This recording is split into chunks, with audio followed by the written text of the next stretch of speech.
సదాశివపేట మండలంలోని చారిత్రక నందికంది గ్రామంలో వెలసిన శ్రీ పార్వతీ రామలింగేశ్వర స్వామి కళ్యాణోత్సవం అత్యంత వైభవంగా జరిగింది. ఈ ఆధ్యాత్మిక కార్యక్రమానికి ముఖ్య అతిథులుగా రాష్ట్ర ముఖ్యమంత్రి సోదరుడు Yanamala Krishna Reddy, TGISC chairperson Nirmala Jagga Reddy, CDC chairman Gadila Rama Reddy హాజరయ్యారు. వీరితో పాటు మండల కాంగ్రెస్ అధ్యక్షులు సిద్దన్న, జిల్లా సర్పంచుల ఫోరం వైస్ ప్రెసిడెంట్ అసిరెడ్డి, వివిధ గ్రామాల సర్పంచులు, నేతలు పాల్గొన్నారు. అతిథులకు గ్రామ సర్పంచ్ రావంతి విజయభాస్కర్ రెడ్డి, ఆలయ కమిటీ అధ్యక్షులు పేట శ్రీనివాస్ ఘన స్వాగతం పలికారు. స్వామివారిని దర్శించుకుని ప్రత్యేక పూజలు నిర్వహించిన అనంతరం భక్తులకు తీర్థ ప్రసాదాలు వితరణ చేశారు.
शुक्लपक्षे दशम्यन्दवादावादरस्तो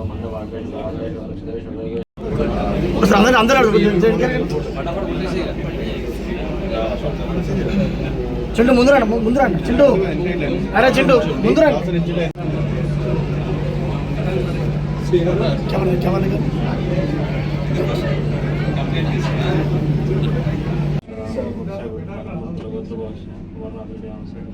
సకుటుంబానం మున్పలగతు వర్ష విజయభాస్కర్ వర్ష స్వామినం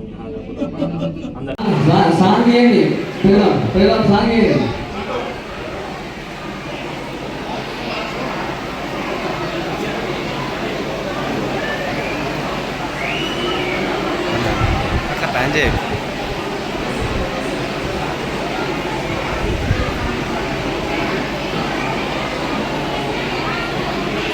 రేవంత్ రెడ్డి అన్న గారి సోదరులు కృష్ణారెడ్డి గారు ఈ కార్యక్రమాన్ని విచ్చేసారు.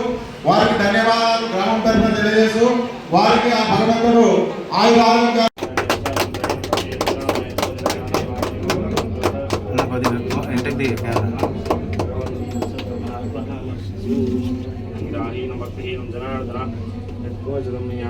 పరిపూర్ణం దదస్థు మే.